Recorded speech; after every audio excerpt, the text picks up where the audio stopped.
Hello and welcome. People will be running in from lunch. Let's not judge them. They may have been in an important meeting. Yes, I'm just going to start a little bit with talking about the method. To some of you, this will be familiar, so I'll do it very fast. What we're trying to do with the Nostradamus project is that we're trying to draw a little map of what's going to happen, not in the far future, because I think we all realize that it's impossible to say, but just in the next few years. And in this industry, in fact, it is possible to say what's going to happen in the next few years, at least in broad strokes, because those are the kinds of timescales on which we are all working. So if you are in a strategic position of any kind in this industry, and indeed if you are making movies, you're already creating something that will actualize probably 2 years, 3 years, 4 years, 5 years from now. So we thought, instead of trying to invent things ourselves, maybe we should ask some experts, and that's what we do in this project. And I should say, as always, that in the report that looks like this, and you will all receive a copy when you leave, where the experts are quoted, that's their direct opinion, and you cannot deduce from the actual text who has said what otherwise. And there are also other sources that are preferring not to be named. And also, we read other reports and research and make up our own mind. The last 2 years' reports, since we have this 3 to 5 year scope, are still very valid and useful, I'm relieved to report, and they're practical introductions to some current topics. And if you go to nostradamusproject.org, you can find them. Of course, they're free for PDF downloads. And I think you will see that some of the things that were quite exciting 2 years ago feel very normal to us all now. And that's great, because that means that we have no need to panic. And that, in fact, is this year's big message. Everything is fine.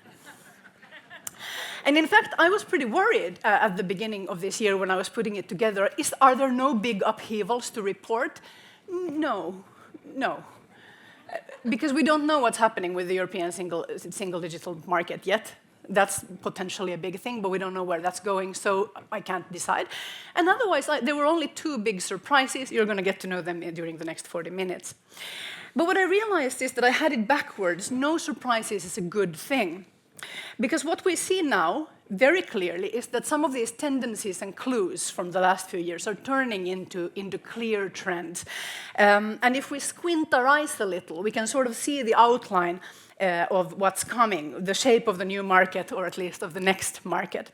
And some things have now emerged. They may be good, they may be bad, but at least something solid, something has happened that we can use as a sort of framework as we navigate this space. And this is great news, because no matter what problem you're trying to solve in any situation, if you cannot describe it, you cannot solve it. And the reverse is also true. So if you describe your situation very specifically, then you have also described the outline of the solution. So no matter where you are in the ecosystem, it's starting to look pretty obvious what at least some of the things we should be doing are. That makes me very happy, because an industry driven by fear is not a creative industry. This report is divided into 9 chapters, and the first one is called Distribution, and it's a kind of overview. So, we all know pretty much what the major studios will be doing in the next 3 to 5 years. And that means that we also know what the mainstream cinemas will be doing. And we know this because the blockbuster schedule has been released and is continuously updated, and it goes to about 2020 now. So if you want to know what the summer movies are 3 years from now, you can just go on the internet. Blockbuster bloat, some people call this, but at least that's something that we know will happen. We also all know what Netflix is trying to achieve, because they have told us, world domination. And I think we can also guess that Amazon will try to give them a run for their money in the OTT space. It's pretty likely, of course, that HBO will try to as well. But HBO is tied down in pay TV deals in many markets today, so that's still limiting what they can do as a streaming service for some years. But on the other hand, their content is very strong, so even if they come into it a little behind, they can then benefit from the mistakes from others. So they're probably also going to be a player. And outside these old giants and the new giants, probably including some giants that we don't even know yet, The market will be, outside of those predictable ones, the markets will be very complex and varied and fruitful and filled with all kinds of services and every kind of path to market. And especially in the next 2, 3, 4 years, it will be necessary for all of us to experiment with all of these new platforms and figure out what the new ways of funding and releasing content are. And that will make this media landscape very powerful and incredibly confusing, which of course has consequences for producers and distributors. So the good news is that there is high demand for quality content still. Things that are created by someone who really believes in the work, who has an original voice that tells specific stories, especially if it can be produced relatively cheaply. I mean, these are truisms, but that's not going away.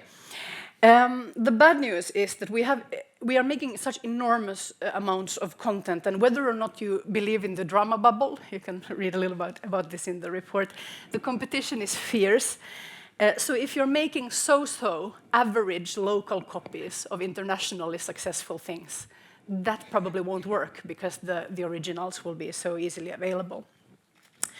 The bad news is that even if you have very good projects, particularly in the film medium, you may not get them produced because at least if we define film as coherent cinematic one-shots intended for theatrical release, those will be very difficult to make happen in the next few years, let's say maybe up to 5, because the screens are just not there right now. And if there are no screens, then the films cannot be sold in the existing financing system. That means that for independent films, art house films, world cinema, most of European cinema, in fact, there might be a few hard years ahead if you are dependent on that extended cinema release. And of course, many of us are because of the funding. But if you can take other paths, any kind of other path, if you already have an audience, if you understand how to build an audience, then you can absolutely sell in this new vibrant, confusing, experimental marketplace. And in fact, the screen squeeze will force that experimentation to happen very fast because there are a lot of clever people who need to make a living. Every film or program, as a consequence, will need an individual release strategy. And over time, there will be paths that are sort of standardized and normalized, but for a while, that's how it's going to be. You need to think really carefully of how this particular work will reach your audience. And this is actually true even if you're a broadcaster, even if you make linear television.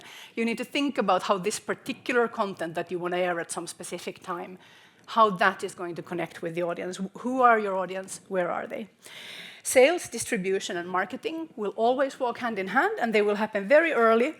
They will walk in parallel. They will increasingly be provided by the same companies. And inevitably, this probably means that some companies will be driven out of business, and everybody will work in new ways. This was the first surprise. It's a fun, positive surprise. So last year, in the context of the disconnect between the film industry and its audiences, we wrote in the report that a big part of that problem is a demographic problem. It turns out that a majority of the audience are not white, middle-aged, middle-class men. And last year we said that this change would be very slow. I would like today to amend that and say that I think that change will in fact happen pretty fast. Within 5 years, we will certainly see measurable change in representation, both on-screen and off-screen. And this is partly because of political activism, because of audience outrage, but mostly it's pure business logic. If the lives, jobs, experiences, agency, physical bodies, and aspirations of the on-screen characters do not reflect those of the audiences, or what is worse, if they're actively insulting, then audiences will go somewhere else. And not only that, these days they will also call you out and call you the fool you are.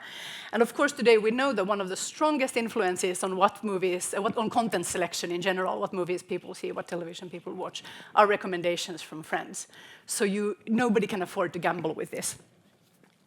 And I would like to make it very clear that this is not a minority issue. The majority of the world's population are women. And just to take an example, in the US, 63% of the population are non-Hispanic whites. I'm just going to say that again. So 63% of the population in the US are non-Hispanic whites. White guys are half of that then. White ladies, the other half. So assuming that over half of these are, just over half of these are women, that means that if you make an American movie with only white dudes in speaking parts, you are excluding 70% of the US population. That is very bad business, right? I also happen to think personally that this is undemocratic, but that maybe doesn't matter to your shareholders, but the bottom line will. Now, I'm sure you're familiar with the Bechdel test. Swedes love it. The Bechdel test asks whether a film has at least 2 female characters who speak to each other about something else than a man. Now, obviously, this is a very, very blunt tool, and it does not measure the quality of the film. It does not measure how the female characters are portrayed. It only looks at that one kind of representation. But there is a recent study that you can find described in the report, and also all the sources, if they're publicly available, they're linked from our site. It's by Lyle Friedman, Matt Daniels, and Ilya Blinderman, and it's called Hollywood's Gender Divide and its Effect on Films. They broke down 4,000 films on whether they passed the Bechdel test, and by the gender of the core team, that is writer, director, and producer. Now, crucially, this study finds that if you have an all-male team, 50% of the movies they make will fail the Bechdel test.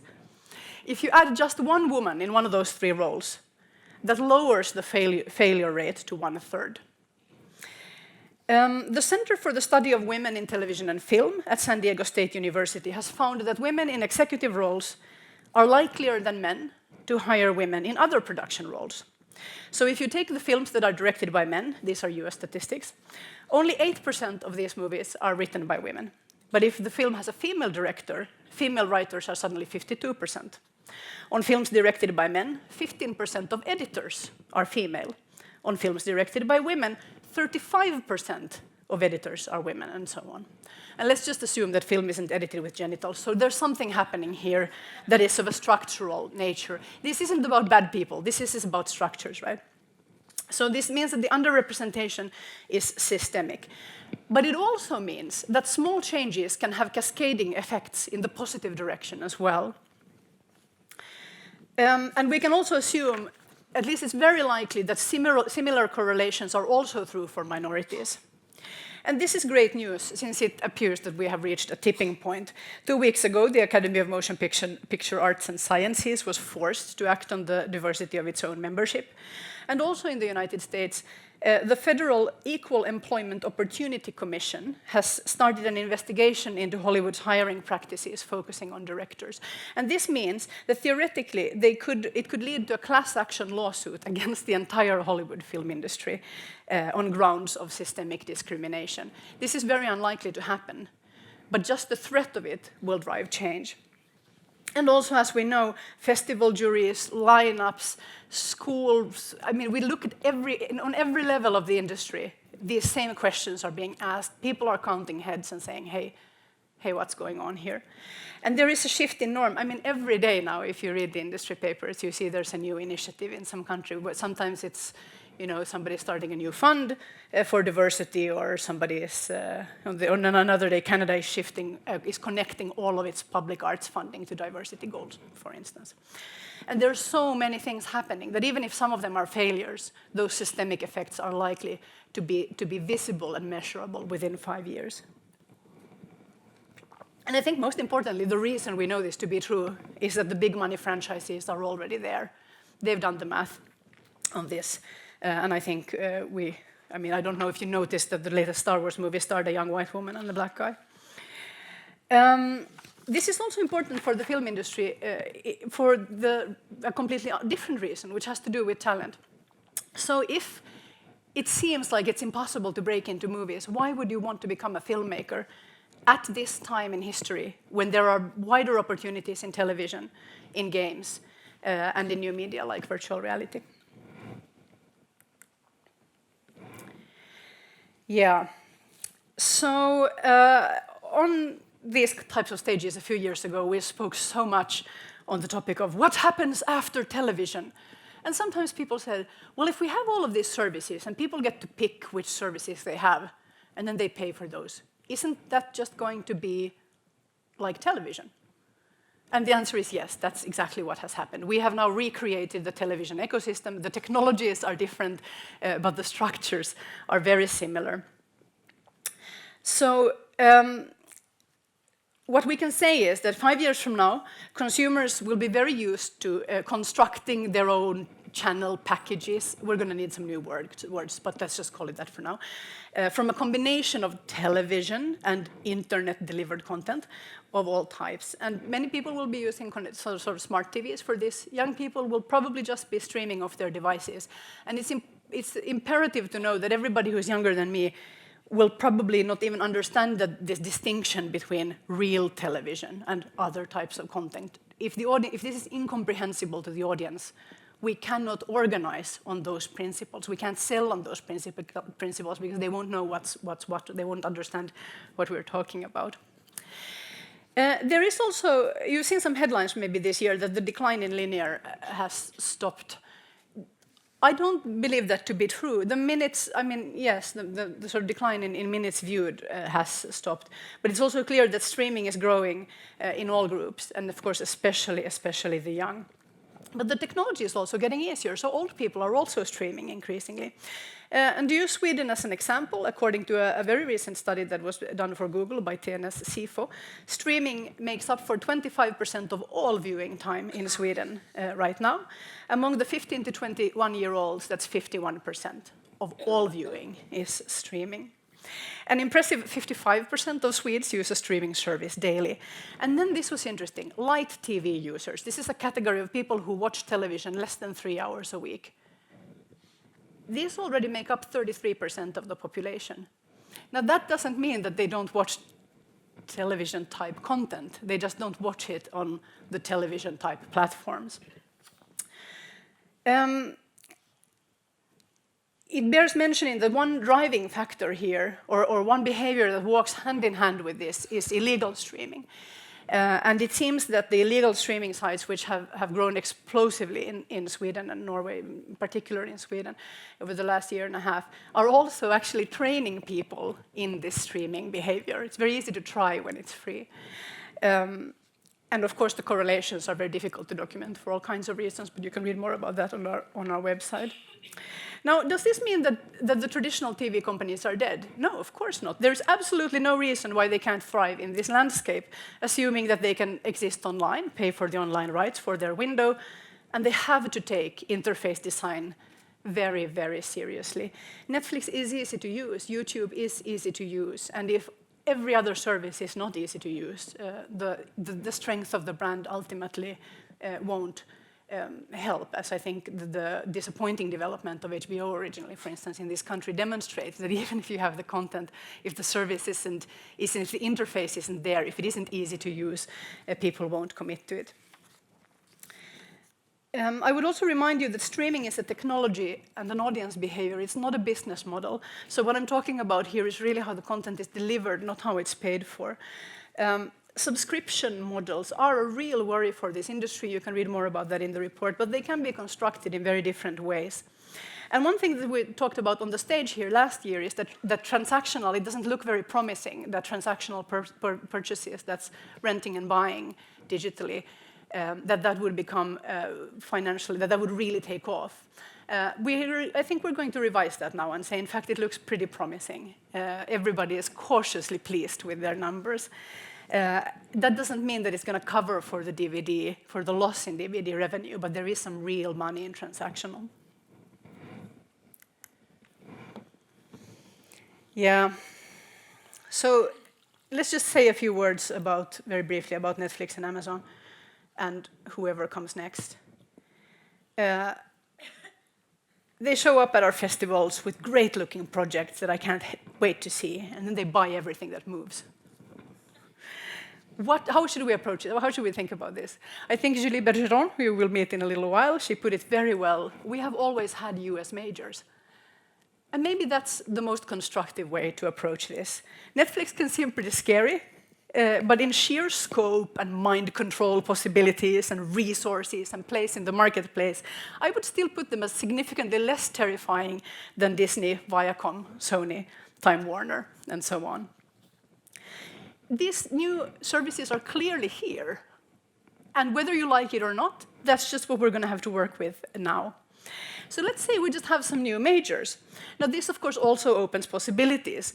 Just like I think you're very happy if your film gets picked up by a major studio, it does make sense to take the deal from the OTTs if you like what they offer. If you don't like their offer, don't take the money, go somewhere else.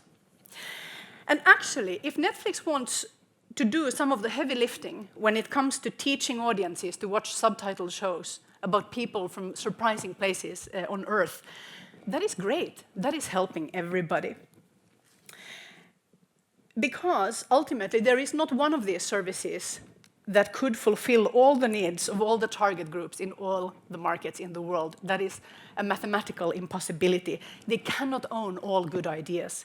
They can certainly not fill those markets with in-house productions. Think about it. This isn't all that dangerous. And as I've said, outside of this, there will be significant categories of these sort of mid-level players, a big amount of curated services, niche services that can in themselves become enormous by today's standards.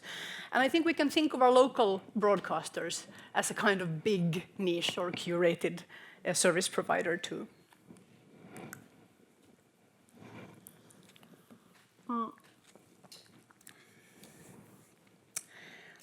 So last year we spoke about the importance of making the content for your audiences, and I think we're going to continue to talk about that forever. And I'll just touch on a few points here. One question is, who is your audience? That, of course, depends on who you are. But I can tell you with some certainty who your audience is not. Your audience are not the funders. The funders of your content are not your audience. And especially in Europe, I think that we struggle a little bit with this. This is an indirect value model, and I would like to mention a metaphor. The metaphor is healthcare. Okay? So healthcare is structured so that the people who pay for it are either, depending on where you live, either governments or insurance companies. But the people who use it are the patients. And this is in many ways not to the benefit of the patients. Right? But if you had, on the other hand, a system where the patients would, the market would handle healthcare, that would be even less beneficial for the patients. So I'm not suggesting that we cut public funding. That would be a terrible, terrible idea. It's completely vital, especially in smaller language areas. But because of this development in the last decade, where the production side gets paid only for actual production, we've ended up in a kind of dependency situation that is a little bit alarming.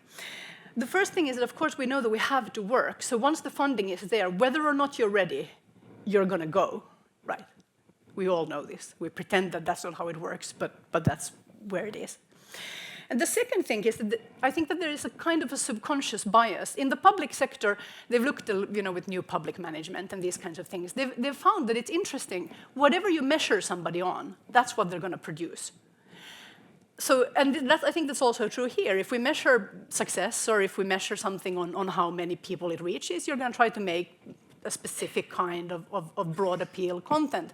And if you measure people on something else, then that other thing is what they're going to produce. And it's possible that some filmmakers subconsciously are thinking very much more about what the funders like than about what the audience wants or what the audience needs, which is not necessarily the same thing. Yes. So with audiovisual content, we used to have a push model and a scarcity model. That means that some things are only available at specific times, and then we pretty much force the audience, convince them to go and see what's on offer. Now, of course, we have an abundance of content and a pull model.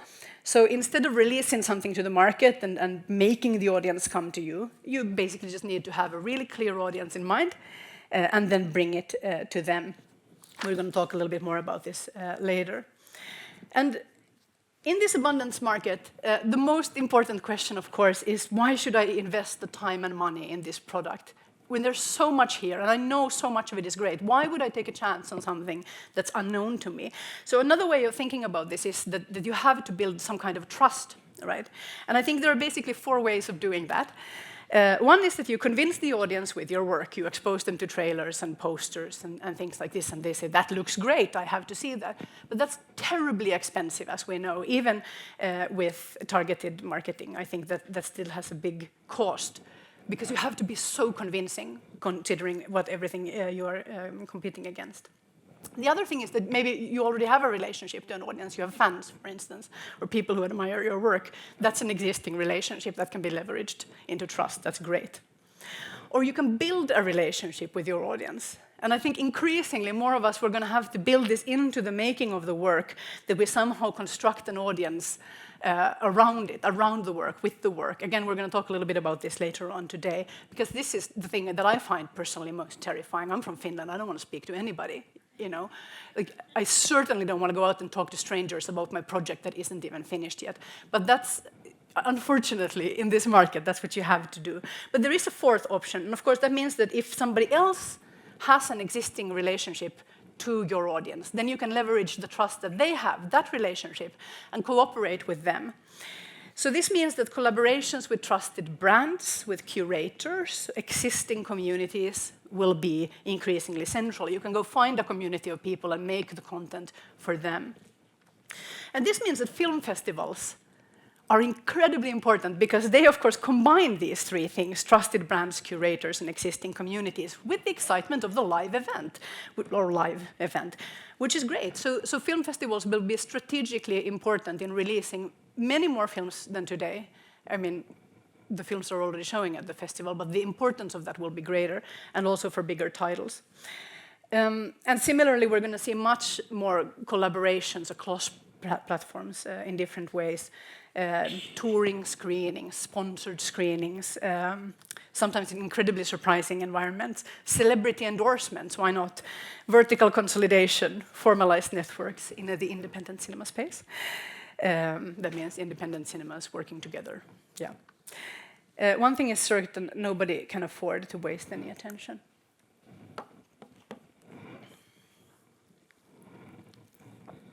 Yeah, this is a picture from the Alamo Drafthouse. I'm sorry I had to take, I mean, I wanted to find a picture that was about something really like niche and independent and an enthusiastic audience, but it turns out enthusiastic niche audiences just look like happy people, so then you wouldn't understand what was in the picture. So as I said, first some lean years, but then probably some good years, and at the very core of those good years, of course, is this: the exhibitors are doing just fine. Cinemas are going really well, actually, right now.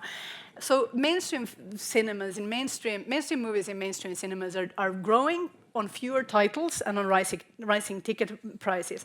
And this actually gives the niche exhibitors, or the historical niche exhibitors, those who used to be in the margin, that pushes them towards the middle in a way, because there's such a big market need for these independent spaces where you can see some other kind of content.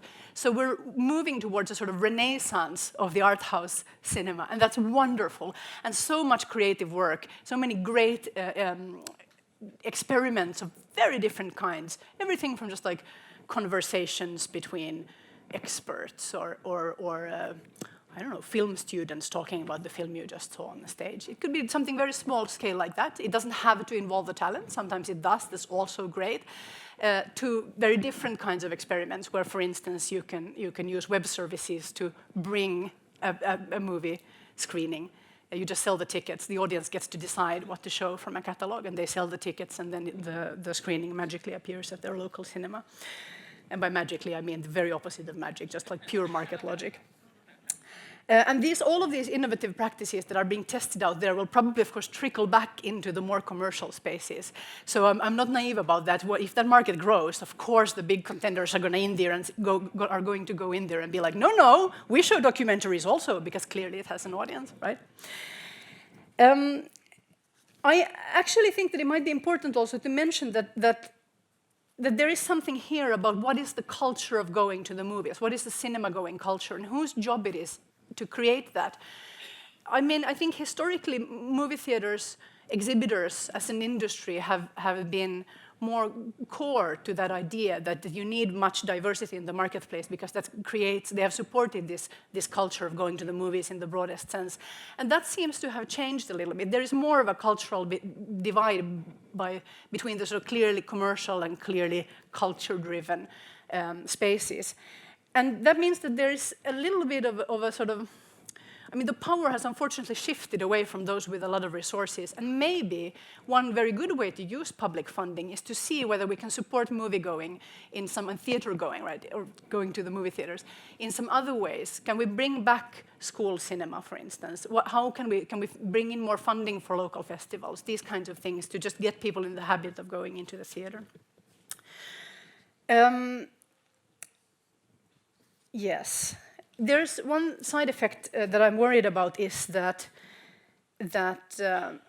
because this sort of mainstream art house, easily sellable art house film, independent film, and also like the successful documentaries, as those are being squeezed out from the most mainstream cinemas in many markets, they help the independent movie theaters, of course, because suddenly they have sort of hit movies that they can build hits around.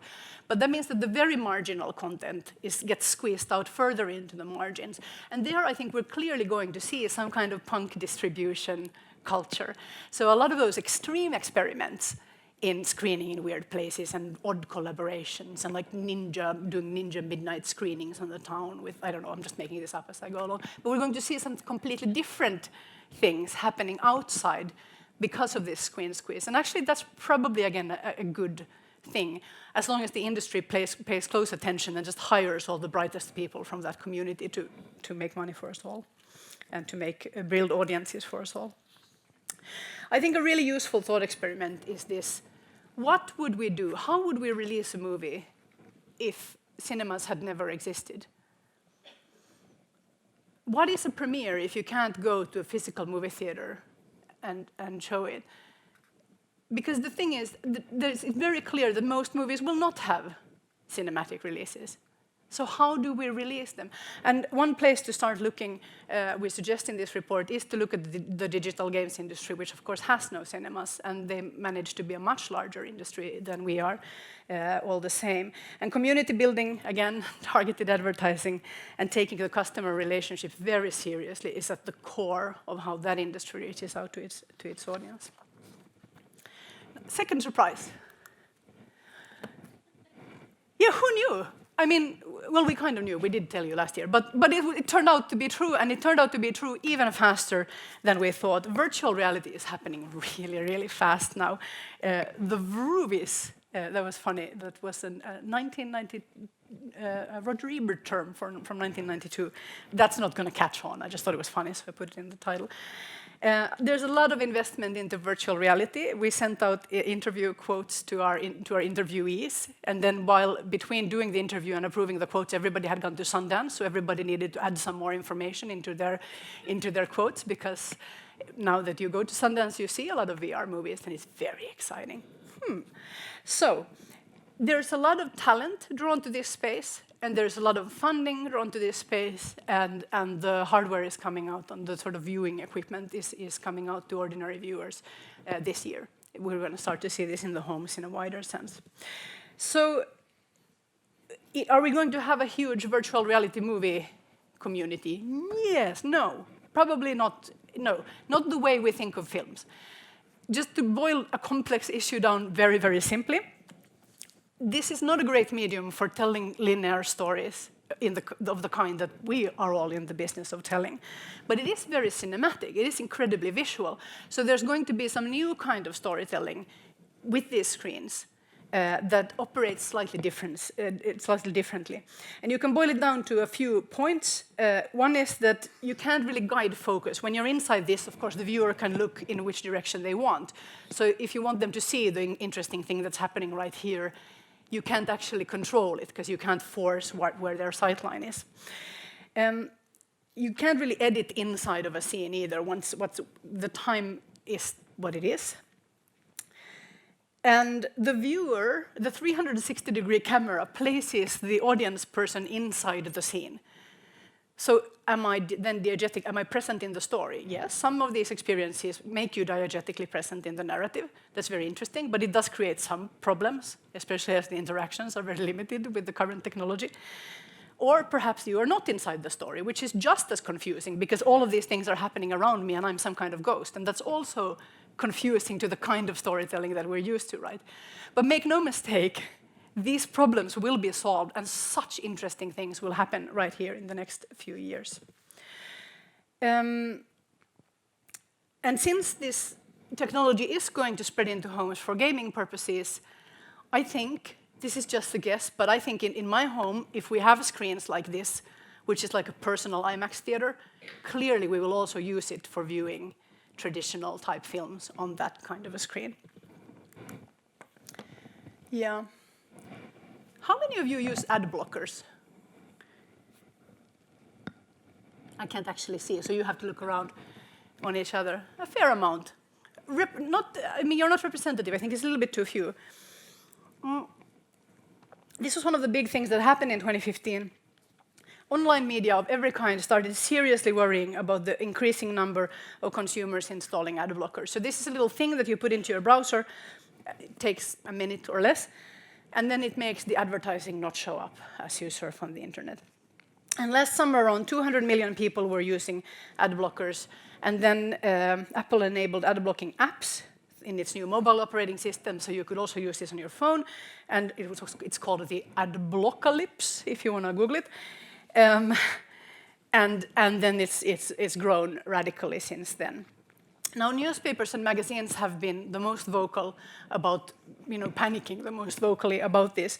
But it's good to remember that this is going to have a big impact on the film and TV landscape. And it's because of two things. One is that, of course, this blocks advertising on all of our websites as well, and every kind of service or platform that has advertising as part of their model. This is going to hurt their business models.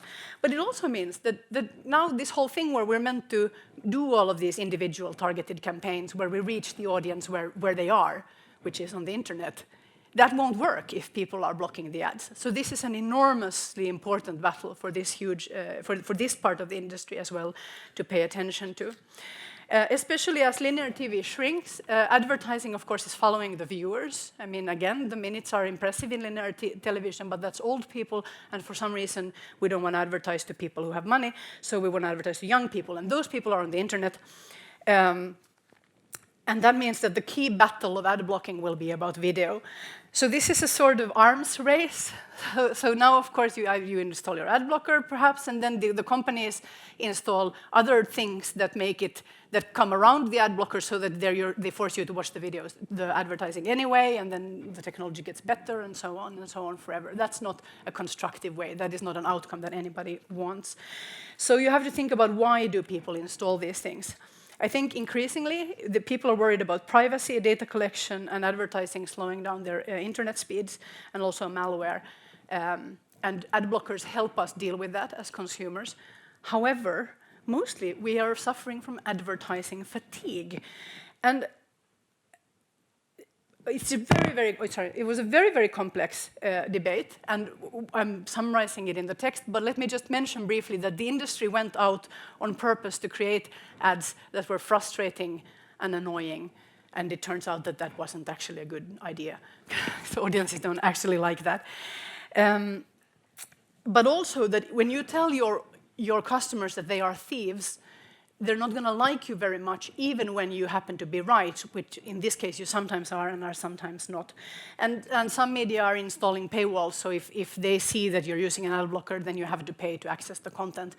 And I think this is going to bring back, a renaissance for the freemium model, because people are using these services because they are tired of ads, not necessarily because they want to steal your content. But the key thing, I think, is that online advertising, in fact, all advertising just needs to get a lot better. Targeted advertising and contextual advertising will grow very rapidly. That's already happening for other reasons. But it does need to do it smartly. I think anybody who's ever surfed in on a web store and then that store's product have been haunting you in your Google ads for days, you feel stalked. So we are very wary about that. At the same time, everybody loves being exposed to advertising that they are clearly the target audience of. So this is the balance. This is a big data question, actually. And it's not something that we can leave to the advertisers to deal with because it's too core to so many of the business models in this industry. So we have to follow up with that. And this actually relates to something that's happening in the commercial television space. Again, all of this stuff is in the report in great detail, so I'm just going to mention this. There's been a sort of panic reaction as the linear has dropped. And the best numbers come from the US market, but I think that we can see similar patterns also, for instance, in the Nordic countries. So when linear drops, the companies that have sold advertising space on their channels have to deliver the viewers the amount of eyeballs that they've sold. And one way of doing that is to just cram even more advertising into the hour, which it turns out makes people even angrier, and then they leave linear even to a greater extent. So this was a completely counterproductive strategy. And one trend that is happening now in the last half year in the United States is that cable channels, which have been the worst with advertising, I mean, they're doing things like they're showing old content slightly faster, ever so slightly faster, so that they can cram, like over an hour, if you show a movie, you can maybe win some seconds for advertising at the end, or a minute even. The way somebody found this out was that they watched the rerun of The Wizard of Oz and the Munchkins were speaking very, very fast. And they're like, wait, did it used to sound like that? And then they figure out, no, hang on, this content is actually screened faster. Or you cut the credits, opening and closing credits, so rerun shows, for instance, to make space for advertising. So it's very radical things that we're talking about here. So now there's a counter movement of networks that come in and say, hang on, actually, we're going to invest in drama, and then we're going to display less advertising on those in the prime time slots, because the audience actually doesn't like that. Of course, those commercials are then much more expensive, so this is also good business for everybody, I think. But that's something that seems to be happening, and that's a way to sort of slow the escape from linear. But this is, again, for people who are used to watching advertising finance or advertising channels, they are now, for the first time, a lot of people are watching subscription-based services that are ad-free, often. Not all of them, of course, but many of them are. And they're getting the experience of what it feels like to watch a television show without advertising. If you live in Sweden and you watch SVT, for instance, of course you take this for granted, but many people didn't take that for granted. And now they know what that is. And suddenly that choice looks very, very different. Yes. Oh yeah, I should add that one effect of people cutting the advertising time on the broadcast hour means that the program episodes are getting longer again, because of course it's the amount of the length of the commercial hour defines how long a program episode is, and then as those are screened around the world, it will affect episode length standards also in other markets. Yeah. Those were the chapters. I should just mention before I end very briefly that we had a fall seminar with a Nordic focus here in the United States. That's not right. Here in the fall, we had a Nordic focus seminar about piracy and strategies to counter piracy. And a lot of that stuff is on the internet. I'm just going to mention again just the Swedish numbers. So pirate streaming has become insanely normal here in Sweden. 32% of the population are watching illegal content at least once a month. 2.3 million Swedes are so-called pirates. But 75% of these people report that they would be willing to pay if they were to stop or be stopped from being pirates. And then they estimate the budget. And that money works out to about around 1 billion Swedish crowns, or 116 million US. Now, of course, in actual fact, it probably would not be 1 billion crowns. But I think just to summarize a very complex discussion very, very briefly, I think any kind of action that you do to counter piracy, and there is not one single bullet, you're going to have to do like 15 different things, and you can read about a lot of those on our website. All of those are going to pay themselves back because there's real money to be saved here. So nostradamusproject.org, where you can download the report. You can also read more about current events. You can read about our piracy discussions and initiatives. And you can find clickable source lists, which is very useful, I think. And for now, I'm going to stop here. Thank you very much.